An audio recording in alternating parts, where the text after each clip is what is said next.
வணக்கம். மிக நீண்ட நாளைக்கு பிறகு மற்றூடக இதன் ஊடாக சமகால அரசியல் தொடர்பாக ஒரு சில கருத்துக்களை சொல்கிறதுக்கான சந்தர்ப்பமாக இதை பயன்படுத்திக் கொள்ளாமல் நினைத்திருக்கிறேன். அனைவருக்கும் தெரியும், தற்பொழுது நாட்டிலே ஒரு ஜனாதிபதி தேர்தலுக்கான சூடு பிடித்து கொண்டிருக்கு. இன்னும் சரியாக சூடு பிடிக்கல, இப்பான் சூடு பிடிக்க ஆரம்பித்திருக்கு. அந்த வகையில் எங்களுடைய மாவட்டம் சார்ந்த சில கருத்துக்களையும் இந்த இடத்துல முன்வைக்கலாம்னு நினைக்கிறேன். குறிப்பாக இந்த ஜனாதிபதி தேர்தலை பொறுத்தளவிலே பிரதானமான 3 வேட்பாளர்கள் இருக்கிறார்கள். ரணில் விக்ரமசிங்க, சஜித் பிரேமதாஸ், அன்றகுமார் திசாநாயக் என்று, அத்தோடு நாமல் ராஜபக்சரும் போட்டி போடுறார். அந்த வகையிலே இம்முறை அனைவருக்கும் தெரிந்த விடயம், தெற்கிலே இருக்கும் வாக்குகள் சிதறி சின்ன பின்னமாக போகக்கூடிய ஒரு சூழல். அந்த வகையிலே தமிழ் மக்களுடைய வாக்குகளுக்கு ஒரு கூடிய பெறுமதி இம்முறை உருவாகியிருக்கு. அதிலேயும் கிழக்கு மாகாணத்தை பொறுத்தவரையிலே, கிழக்கு மாகாணத்திலே மட்டக்களப்பு மாவட்டத்திலே தான் அதிகூடிய அளவு தமிழ் மக்களுடைய வாக்கள் இருக்கின்றது.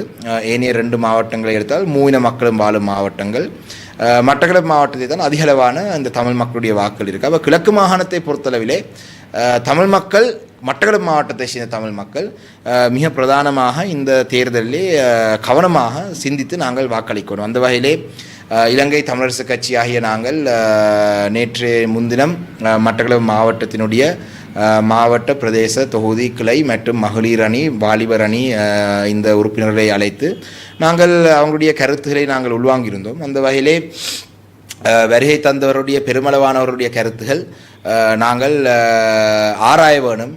தேர்தல் ஆரம்பித்திருக்கு, தேர்தல் விஞ்ஞாபனங்கள் வெளியிடப்படவில்லை. அந்த வகையிலே அதை நாங்கள் ஆராய்ந்து கட்சியிலே நாங்கள் இந்த தீர்மானங்கள் எடுக்க வேணும். அத்தோடு மாவட்டத்திலே இருக்கிற மாவட்ட கிளையினுடைய முடிவுகளையும் நாங்கள் மத்திய செயற்குழுக்களை அதை அந்த செய்தியை கொண்டு செல்ல வேணும் என்ற அடிப்படையிலே நேற்றைய தினம் வவுனியாவிலே நடந்த மத்திய செயற்குழுவிலே அந்த எங்களுடைய மாவட்டத்தை சொன்ன விடயங்களை பிரதானமாக சொல்லியிருக்கிறேன். அதிலே பொது வேட்பாளர், தமிழ் வேட்பாளர் என்று அழைக்கப்படுறவர், அவரை அந்த பொது வேட்பாளர் என்ற விடயத்தை நாங்கள் இதுக்கு மேலே பேசிய அவசியம் இல்லை என்ற அளவுக்கே மட்டக்களப்பிலே நான் எங்களுடைய மாவட்ட கிளை உறுப்பினர்களே அந்த கூட்டத்திலே கிட்டத்தட்ட 33 பேருக்கு அளவாக மாவட்ட உறுப்பினர் கலந்து கொண்டவங்கள்.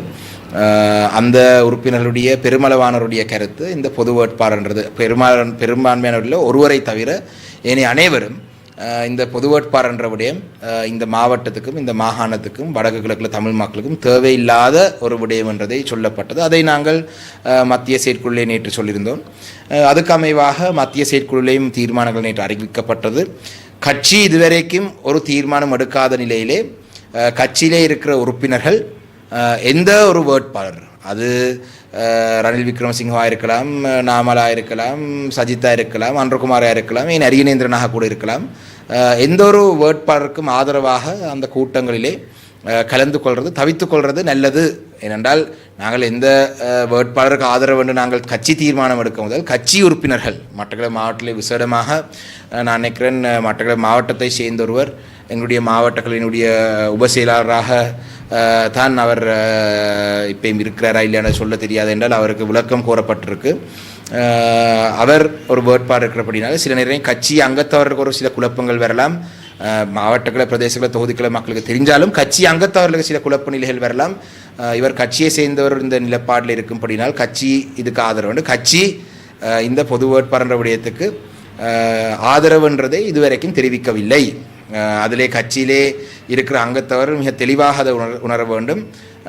அவர் தன்னுடைய தனிப்பட்ட விருப்பத்திலே சில கட்சியுடன் இணைந்து இந்த வேட்பாளரை களமிறங்கியிருக்கிறாரே தவிர இது கட்சியினுடைய ஆதரவுடன், கட்சியினுடைய அனுசரணையுடன், இல்லாட்டி கட்சியினுடைய விருப்பத்துடன் போன ஒரு விடயம் அல்ல. அந்த வகையிலே நாங்கள் கட்சியாக ஒரு தீர்மானம் எடுக்கும் வரைக்கும் கட்சியை சேர்ந்தவர்கள் அன்றகுமார் திசாநாயக்கோட மேடையிலே ஏறக்கூடாது, அவருடைய கூட்டங்களில் கலந்து கொள்ளக்கூடாது, சஜித் பிரேமதாசர் கூட்டத்தை கலந்து கொள்ளக்கூடாது. அதே போல் இன்னொரு வேட்பாளராக களமிறங்கியிருக்கிற அரியநேந்திரன் அவருடைய அந்த கூட்டங்களையும் கலந்து கொள்வது கட்சியினுடைய தீர்மானத்துக்கு மாறான விடயமாக இருக்கும். கட்சி எதிர்காலத்தில் தீர்மானம் எடுத்தால் அதுக்கு பிறகு அதை யார் ஆயலாம் என்றது இந்த இடத்தை சொல்ல வேணும். அத்தோடு நேற்றைய தினம் மாலையிலே நான் பார்த்திருந்தேன், இந்த பொது கட்டமைப்பு என்று சொல்லி இந்த பொது வேட்பாளர் என்ற விடயத்தை தான் முதலாவது சொன்னதாகவும், அது குறுக்கள் மடத்திலே ஒரு புத்தக வெளியிலே சொன்னதாகவும், அந்த விடயத்தை நாங்கள் கையில் எடுத்திருக்கிறோம் என்று சொல்லி மட்டக்களப்பு மாவட்டத்தினுடைய என்னுடைய சக பாராளுமன்ற உறுப்பினர் ஜனானன் அவர்கள் நேற்றைய தினம் மின்னல் நிகழ்ச்சியிலே சொல்லியிருந்தார். அவர் அதோடு சேர்த்து சொல்கிறார், நாங்கள் இந்த பொது வேட்பாளர் விஷயத்தை ஆதரவு வழங்கினால் அன்றகுமார திசாநாயக் அவர்கள் 50,000 வாக்குகளால் வெற்றி பெறுவாராக இருந்தால் அதை பற்றியும் நாங்கள் யோசிக்க வேண்டும். ஏனென்றால் நாங்கள் தமிழ் மக்களோட வாக்கை பிரித்து அன்றகுமார திசாநாயக்க தலைவராக்கி விட்டுட்டோம். அதுக்கு நாங்கள் மக்களுக்கு பதில் சொல்ல வேண்டியவர்களாக இருப்போம் என்றதையும் சொல்கிறேன். இதை தானே நாங்களும் ஆரம்பத்தில் சொல்கிறோம், இந்த முட்டாள்தனமான வேலையை செய்ய வேணாமண்டு. மட்டக்களப்பு மாவட்டத்திலையும் சரி வடக்கு கிழக்கில் இருக்கிற தமிழருடைய வாக்கை நான் ஆரம்பத்திலிருந்து சொல்கிறேன், இன்னொரு வேட்பாளரை வெல்ல வைக்கிறதுக்காக இந்த வாக்குகளை தடுக்கிற ஒரு விடயமாக இந்த விடயம் ஆரம்பிக்கப்பட்டது. நான் நினைக்கிறேன் அது ரணில் விக்ரமசிங்கவாக இருக்குமா என்று தெரியாது. ஏனென்றால் ரணில் விக்ரமசிங்க அவர்கள் எதிர்பார்க்கவில்லை நாமல் ராஜபக்ச அவர்கள் உட்பிட்ட இந்த மொட்டு ஒரு வேட்பாளரை களமிறக்குவார்கள் என்று. ரணில் விக்ரமசிங்கனுடைய மனதிலே இருந்தது ஜனாதிபதி தேர்தல் மொட்டு தனக்கு ஆதரவு வழங்கும் என்று. அவ்வாறான நேரத்திலே அதிதீவிர போக்குள்ள இல்லாட்டி தமிழ் மக்களுடைய மத்தியிலே தீவிரமான நிலப்பாடு உள்ளவர்கள் எக்காரணத்தை கொண்டும் ராஜபக்ச இணைந்திருக்கும் ஒரு குழுமத்துக்கு வாக்களிக்க வாய்ப்பில்லை என்று தெரியும். அந்த காரணத்தினால் அந்த வாக்குகளை பிரிக்கிறதுக்காக அவர் அதை செய்தாரா என்ற சந்தேகம் ஆரம்பத்திலிருந்தே நான் சொல்லிக் கொண்டு வருகிறேன்.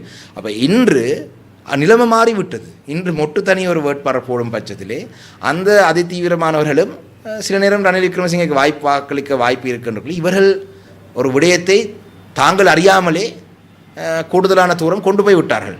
அது செல்வமடைக்கல்நாதனாக இருக்கட்டும், சித்தார்த்தனாக இருக்கட்டும், பாராளுமன்றத்திலே எங்களுக்கு சொன்னவர்கள் இந்த விடயம் ஒரு தேவையில்லாத விடயம் எங்களுக்கு முன்னுக்கு சொன்னவர்கள் மதிய உணவு சாப்பிடும் பொழுது. ஆனால் அந்த தேவையில்லாத விடயத்தை ஒரு கட்டம் மேலதிகமாக கொண்டு போயிடாரு. இதில் என்னை பொறுத்தவரை EPRLF கட்சியினுடைய தலைவர் சுரேஷ் பிரேமச்சந்திரன் அவர்கள் அவர் ஆரம்பத்தில் இருந்தேன் சரி இப்பயும் சரி இதில் தீவிரமாக நிற்கிறேன். அவருக்கு ஒரு அடையாளம் இல்லை. அவர் ஒரு மக்களால் நிராகரிக்கப்பட்டு அவர் மக்களால் தூக்கி எறியப்பட்டு இன்று கட்சி தலைவர் என்று சொல்கிறார். அந்த கட்சியிலே எத்தனை பேர் இருக்கிறாங்களோ ஒரு பிரதேச சபை உறுப்பினர் கூட உருவாக்கக்கூடிய நிலையில் இருக்கிறாங்களன்ற சந்தேகம் எனக்கு இருக்குது.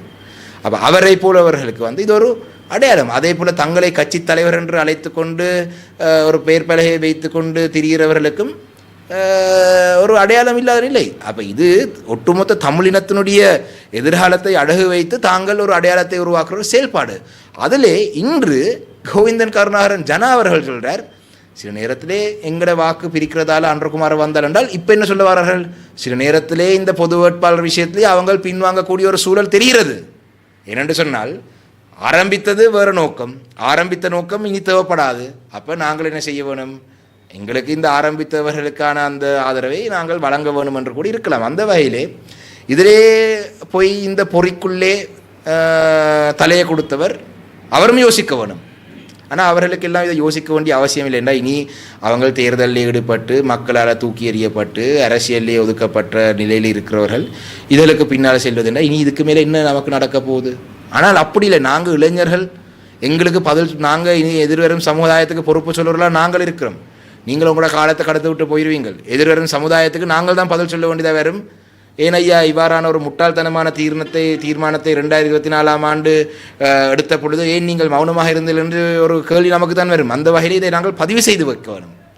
மட்டக்களப்பு மாவட்டத்திலே போகும் இடமெல்லாம் இது என்னதுக்கு இந்த தேவையில்லாத வேலை எடுத்திருக்கிறீர்கள் என்ற ஒரு கருத்து. அப்போ நாங்கள் இது நாங்கள் எடுக்கவில்லை. அதாவது இன்று தமிழ் தேசியம் என்று சொல்லித்தான் இவர்கள் சொல்கிறார்கள். ஆனால் அந்நிய சக்திகளுடன் சேர்ந்து 80களிலே தமிழ் தேசியம் ஒரு தமிழீழம் வருவதற்கு தடையாக இருந்தவர்கள் தான் இன்று இந்த பொது வேட்பாளர் இருக்கிறார்கள். காட்டி கொடுப்பு செய்தவர்கள், இராணுவத்துடன் சேர்ந்து சாக்கு போட்டு காட்டி கொடுத்தவர்கள் இன்று இவ்வாறானவர்கள் தான் இருக்கிறார்கள். அந்த வகையிலே இதிலே இன்னும் பல விடயங்களை நாங்கள் சொல்ல வேண்டும். நீங்கள் கேள்வியாக கேட்டாலும் பதில் சொல்ல தயார் என்றால் இந்த 60 கோடி விடயங்களை பற்றியெல்லாம் நான் அண்மையிலே கொழும்பிலே ஒரு ஊடகத்திலே வைத்து சொன்னேன். ஆனால் மட்டக்களப்பு ஊடகவியலாளர் என்ற வகையிலே உங்களுக்கு சில சந்தேகங்கள் இருக்கலாம். ஏனென்று சொன்னால் நீங்கள் தான் அந்த எனக்கு எதிராக சொன்ன அந்த செய்தியும் இதிலே இன்னொரு விடயம். நேற்றைய தினம் ஜனான அவர்கள் சொல்கிறார், இது இந்த 60 கோடி கதை ஒளிச்சி மறைச்ச கதை. அவரே சொல்கிறார், சாணக்கியன் தம்பி தான் முதலாவது முறையாக தனக்கு இந்த நிதி ஒதுக்கப்பட்டதுன்னு. உண்மைதானே, நானே என்ன வீட்டை கொண்டு போகிறதுக்கு அந்த நிதி ஒதுக்கப்பட்டது. அந்த நிதி ஒதுக்கப்பட்டு கடிதங்கள் போய் இப்போ ஒப்பந்தங்கள் செய்து வேலையில் ஆரம்பிக்கிற கட்டத்தை இருக்கிறார்கள். அந்த வகையிலே இதுதான் சாராம்சம். தமிழ் மக்கள் அவசரப்படக்கூடாது, விசேடமாக மட்டக்களப்பு மாவட்ட மக்கள் அவசரப்படக்கூடாது. இன்று நீங்கள் பார்த்தீங்களன்னு சொன்னால் இஸ்லாமிய சகோதர பாராளுமன்ற உறுப்பினர் இரு பக்கத்திலே இருக்கிறார்கள். சஜித் பிரேமதாஸ் அவர்களுடன் ரிஷாட் பதூதீன் அவர்களும் ஹக்கீம் அவர்களும் இருக்கிறதாக சொல்லப்படுது. அதே நேரத்திலே ரணில் விக்ரமசிங்க தரப்பிலே நசீர் அகமட், அலி சாஹிர் மௌலானா, அத்தாவுல்லா, ஹரிஸ் அவர்களும் அங்கால போகிறதுக்கான வாய்ப்பு இருக்கு, உத்தியோகபூர்வமாக போகவில்லைன்னு சொல்கிறப்ப இஸ்லாமிய சகோதரர்கள் இரு பக்கத்திலேயும் இருக்கிறார்கள். அப்போ அந்த அவ்வாறான ஒரு நிலையிலே மட்டக்களப்பு மாவட்டத்திலையும் சரி கிழக்கு மாகாணத்திலையும் சரி எங்களுடைய தமிழ் மக்களுடைய எதிர்காலத்துக்கு என்ன நன்மை, இது ஒட்டுமொத்த வடக்கு கிழக்கு மக்களுடைய நன்மையை கருதி அதுக்குள்ளே நிச்சயமாக தமிழ் மக்களுக்கு மட்டக்களப்பு மாவட்டத்திலே எது நல்லதென்றும் அந்த கட்சி இருக்கிற தீர்மானத்திலே உள்வாங்க வேண்டுமென்றதிலே நான் மிக கவனமாக இருக்கின்றேன். அந்த வகையிலே தான் நேற்றைய தினம் கூட்டத்தில் தீர்மானிக்கப்பட்டது. பிரதானமாக இந்த தேர்தலில் போட்டி போட்டிருக்கிற 3 பேருடைய தேர்தல் விஞ்ஞாபனங்களை பார்ப்போம். அதில் என்ன வருதுன்றதை பார்த்து நாங்கள் தீர்மானம் எடுக்கிறார்ன்றதை எங்களுடைய கிளிநொச்சி யாழ் மாவட்ட பாராளுமன்ற உறுப்பினர் ஸ்ரீதரன் அவரும் அதை சொல்லியிருந்தார். அந்த வகையிலே நாங்கள் பொறுத்திருந்து பார்ப்போம். மட்டக்களப்பு மாவட்ட மக்கள் தயவு செய்து அவசரப்பட வேண்டாம். இன்னும் காலம் இருக்குது. 21ஆம் தேதி தேர்தல். நமக்கு முடிவெடுக்கிறதுக்கு ஒரு 24 மணி நேரம் தேவையா? நாங்கள் ஒரு மிக சரியான நேரத்திலே நாங்கள் இந்த பதிலை சொல்லுவோம். இதை நான் ஏன் சொல்கிறேன் என்று சொன்னால், நான் இன்று காலையிலே கூட ஒரு இடத்தை போயிருந்த நேரத்திலே ஒரு திறப்பு விழாவுக்கு போயிருந்தேன். அந்த இடத்துல கேட்குறார்கள், கட்சி என்ன, நீங்கள் என்ன முடிவுன்னு நான் கேட்டேன். நீங்கள் என்ன முடிவுன்னு பார்த்துட்டு இருக்கிறோம்ன்றாங்க. நேற்று வவுனியாவிலே காலையிலே உணவு சாப்பிட ஒரு சைவ உணவகத்துக்கு போயிருந்தேன். அங்கே நான் கேட்டேன், சும்மா என்ன மாதிரி ஜனாதிபதி தேர்தல் அதுதானே நீங்கள் சொல்கிறீங்களே, கெதியா சொல்லுங்க, அப்போ நாங்கள் வேலை செய்யலாம். அப்போ மக்கள் மத்தியிலே இலங்கை தமிழரசு கட்சியினுடைய முடிவுக்காக மக்கள் பார்த்து கொண்டிருக்கிறாங்க. நீங்கள் ஜனாதிபதி ரணில் அவர்களுக்கு ஆதரவு வழங்குவதற்காகத்தான் அந்த ஒதுக்கீடு உங்களுக்கு வழங்கப்பட்டிருக்கிறது. நிச்சயமாக வடக்கு கிழக்கில் இருக்கிற ரணிலுக்கு ஆதரவு வழங்குவதற்கு மட்டும்தான் நிதி ஒதுக்கப்பட்டதாக கூறப்படுகிறது. குறிப்பாக நிதி ஜனாதிபதி செயலகத்தினூடாக நிதி ஒதுக்கப்பட்டிருக்கிறாங்க. இல்லை, உண்மையிலே ஜனானனுக்கு கிடைச்சது போல புள்ளையான் அவர்கள் டிசிபி ஃபண்டிங் எனக்கு தரல. பன்முகப்படுத்தப்பட்ட நிதி என்று சொல்லி மட்டக்களப்பு மாவட்டத்தில் ஒதுக்கப்பட்ட காசில் புள்ளையான் ஜனானனுக்கு கொடுத்தவர். புள்ளையானுக்கும் ஜனானுக்கும் நல்ல உறவு இருக்கா இல்லையான்றது அது மக்கள் தீர்மானிக்கட்டும். ஏனென்றால் எனக்கு என்னுடைய முன்மொழிகளை நிராகரித்து சாணக்கியனுக்கு கொடுக்கக்கூடாது என்று சொன்ன புள்ளையான் ஜனானுடைய முன்மொழிகளை ஏற்றுக்கொண்டவர். அவருக்கும் அந்த 5 கோடி ரூபா அந்த நிதியிலையும் அதை தாண்டி இன்னொரு 5 கோடி ரூபா அவர் ஒரு கிராமத்துக்குள்ளே மற்றும் சென்று அந்த நிதியை போட்டிருக்கிறார். நான் அவ்வாறு ஒரு கிராமத்துக்குள்ளே கூடிய நிதி நான் போட்டு எல்லா சமனாக பரவலாக போட்டிருக்கேன். சில கிராமங்களுடைய சனத்தொகை அடிப்படையில் கூட குறைய போட்டிருக்கலாம். அவர் ஒரே ஒரு கிராமத்துக்கு அந்த மேலதிகமாக அந்த 5 கோடியும் போட்டிருக்கிறார். அப்போ ஜனா அவர்களுக்கு 10 கோடி ரூபா பன்முகப்படுத்தப்பட்ட 5 கோடி ரூபா புள்ளையான் பன்முகப்படுத்தப்பட்ட நிதியூடாகவும் இன்னொரு 5 கோடி ரூபா ஜனாதிபதியினுடைய நிதியூடாகவும் கிடைக்கப்பட்டது. எனக்கு நான் ஜனாதிபதியை சந்தித்த பொழுது நான் முதலாவது முறையாக நான் 5 கோடி ரூபாய் முன்மொழியில் கொடுத்தேன். அதுவும் ஜனாதிபதி செயலகமூடாகத்தான் மட்டக்களப்பு மாவட்டத்துக்கு வந்தது. அதே போல் நான் மேலதிகமாக முன்மொழியிலும் கொடுத்திருந்தேன். அந்த முன்மொழியை நான் கிட்டத்தட்ட 596 மில்லியன் ரூபாய் முன்மொழியை நான் கொடுத்திருந்தேன். அதிலே ஜனாதிபதி செயலகத்தால் அந்த 596 மில்லியன் ரூபாய்க்கு அனுமதி வழங்கப்பட்டது. அதிலே 400 மில்லியன் தான் தரப்பட்டது. அதுக்குரிய காரணம் வியாலேந்திரன் புள்ளையான் நான் ஜனானனும் இப்போ கதையை பார்த்தா அவர் இதுக்குள்ளே சேர்ந்து போயிருப்பாருன்னு நினைக்கிறேன். அங்கே போய் ஜனாதிபதி செயலகத்துக்குள்ளே சத்தியகிரக செய்து வரலாம். சாணக்கியனுக்கு இந்த மிச்ச காசை கொடுக்காதீங்கண்டு. என்ன கேவலமான வேலைகள். நான் என்ன 596 மில்லியன் வந்தால் 196 மில்லியன் ஹம்பாந்தோட்டைக்காக கொண்டு போகிறேன். மட்டக்களப்பு மாவட்டத்துடைய அபிவிருத்தி நான் தேடி கிராமப்புறங்களில் இருக்கிற பாடசாலைகளுக்கு போட்ட காசு. இந்த நேற்றைய தினம் கூட என்ன சிப்பிமடு வவுனதீவு சிப்பிமடு ஒரு மிக பின்தங்கிய ஒரு பிரதேசம். சிப்பிமடு பாடசாலைக்கு போட்ட அந்த காசு வெட்டப்பட்டிருக்கு. அந்த நாங்கள் வந்த முன்மொழிகள் வந்ததினுடைய அடிப்படையிலே அந்த முன்மொழியை கொடுத்திருந்தோம். அப்போ தூர பிரதேசங்களிலிருந்து முன்மொழி பிந்தி தான் வந்தது. ஏன் வாகரையில் இருக்கிற எல்லா பாடசாலைகளுக்கும் 5 லட்சம் ரூபா 3 லட்சம் ரூபா ஒதுக்கப்பட்டது. வவுனதீவு டிவிஷன் இருக்கிற எல்லா கிராம அபிவிருத்தி சங்கம் எல்லா மகளிர் அமைப்புகளுக்கும் 3 லட்சம் ரூபா போடப்பட்டது. கதிரை வாங்குறதுக்காக இருக்கலாம், இல்லாட்டி அவங்களுக்கு தேவையில்லை பூர்த்தி செய்யறதுக்கு. இந்த காசை தானே அரசியல் காழ்ப்புணர்ச்சியின் காரணமாக கேவலம் கட்டவர்கள் போய் வெட்டி போட்டு அதையும் தவிர சாணக்கியனுக்கு ஜனாதிபதி 60 கோடி கொடுத்துருக்கிறார் என்று மொட்டையாக சொன்னால் ஜனங்கள் என்னைக்கும் சாணக்கியனுக்கு ஏதோ 60 கோடி ரூபா நான் ஏதோ இந்த பக்கத்துக்குள்ளே போட்டேன். ஆனால் தெளிவான மட்டக்களப்பு மாவட்டத்தில் இருக்கிற மக்கள் இவர்களைப் போல மடையர்கள் அல்ல. மட்டக்களப்பில் இருக்கிற மக்கள் இவர்களை விட அறிவாளிகள். அவர்களுக்கு தெரியும் இந்த 60 கோடி ரூபா அதில் 40 கோடி ரூபா பிரதேச செயலகங்களூடாக மாவட்ட செயலகமூடாக தற்பொழுது அந்த கிராம மட்டங்களுக்கு அந்த ஒப்பந்தங்கள் செய்து வந்து கொண்டிருக்கு. இதிலே ஜனாதிபதி அவர்களுக்கு நான் ஆதரவு வழங்குறதால் இந்த காசு வழங்கப்பட்டதா என்று நீங்கள் நேரடியாக கேட்ட கேள்விக்கு ஜனாதிபதி அவருக்கு எந்த ஒரு வாக்குறுதியும் வழங்கவில்லை. நான் பகிரங்கமாக சொல்லலாம். எனக்கு போய் சொல்ல வேண்டிய அவசியம் இல்லை, பயமும் இல்லை. ஜனாதிபதி அவருக்கு நான் சொல்லியிருக்கிறேன், நீங்கள் தமிழரசு கட்சியினுடைய ஆதரவை எடுக்கக்கூடிய வகையான உங்களுடைய நகர்களை நீங்கள் செய்யுங்கள். அதாவது தமிழரசு கட்சி என்ன சொல்லுது, தேசிய இனப்பிரச்சனைக்கான ஒரு தீர்வு, சமஷ்டி அடிப்படையிலான ஒரு தீர்வை பற்றி பேச வேணும். வடக்கு கிழக்கு இணைந்த ஒரு தீர்வை பற்றி பேச வேணும். எங்களுடைய நிரந்தரமான அரசியல் தீர்வை பற்றி பேச வேணும். அந்த பேச்சுவார்த்தையிலே எங்களுடைய கட்சி ஜனாதிபதியினுடைய பேச்சுவார்த்தை செய்கிறதுக்கு தயாராக இருக்குது. கட்சியினுடைய தீர்மானத்துக்கு மாறாக நான் எந்த காலத்திலையும் இவரே கட்சி என்ன தீர்மானம் கொடுத்தோ அதானே நாங்கள் தீர்மானம் எடுக்கலாம். நாங்கள் எப்படி கட்சியினுடைய தீர்ப்பை டெலோ கட்சியில் அந்த பிரச்சனை இருக்குது. டெலோவில் பாராளுமன்ற உறுப்பினர் வினோ நோகராஜலிங்கம் கட்சி முடிவு பொது வேட்பாளர், நான் அந்த முடிவு இல்லை என்று அவர் சொல்கிறார். எங்களோட கட்சியில் நாங்கள் அப்படி முடிவெடுக்க மாட்டோம் என்றதை தயவு செய்து கோவிந்தன் ஜனா கருணாகரனுக்கு இதை காட்டுங்கள். நான் அவரை வலிமையாக மரியாதையாக ஜனா அண்ணன் தான் சொல்கிறது. ஆனால் இப்படியான ஒரு அரசியல் ரீதியாக ஒரு பங்க்ரோத் அரசியல் நிலையிலே இருக்கும் ஒருவரை தற்பொழுது நிலை எதிர்காலத்தில் நாங்கள் திருப்பி நாங்கள் இன்றைய நிலையிலே ஒரு மனவேதனையுடன் இருக்கிற என்றால் ஒரு மூத்த ஒரு உறுப்பினர், அவர் என்னுடைய தந்தையை விட ஒரு 2 வருஷம் தான் குறைவு,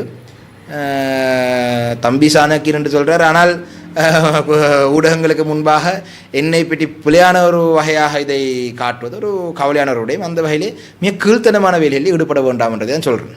அத்தோடு இன்னொரு விடயத்தை பற்றி நான் சொல்ல வேண்டும். என்ற மக்கள் தெரிந்திருக்கணும், ரணில் சஜித் பிரேமதாஸ் அவருடைய தந்தை ரணசிங்க பிரேமதாஸ் அவர்களுக்கு நம்பிக்கையில்லா பிரேரணை பாராளுமன்றத்தில் வந்த பொழுது அந்த நம்பிக்கையில்லா பிரேரணை அதுக்கு என்ன சொல்கிறேன்னு தெரியாது, அவருக்கு எதிராக ஒரு பிரேரணை கொண்டு வரப்பட்டது, அவர் பொருத்தம் இல்லாதவர் என்று. அந்த நேரத்தில் ரணசிங்க பிரேமதாஸ் அவர்கிட்ட கேட்டதாம், உங்களுக்கு என்ன வேணும் என்று. அவர் எனக்கு வீரமுனையை மட்டும்தான் வேணும். நல்ல விஷயம், அவர் அப்படி சொல்லியிருந்தால் நான் பார்த்தேன். எனக்கு அந்த நேரம் 3 வயசு அப்படி தான் இருந்திருக்கும். நான் 90ஆம் ஆண்டு பிறந்தேன். அப்போ எனக்கு அவர் என்ன நடந்ததுன்னு தெரியாது. ஆனால் ஒரே ஒரு கேள்வியை கேட்க விரும்புகிறேன்.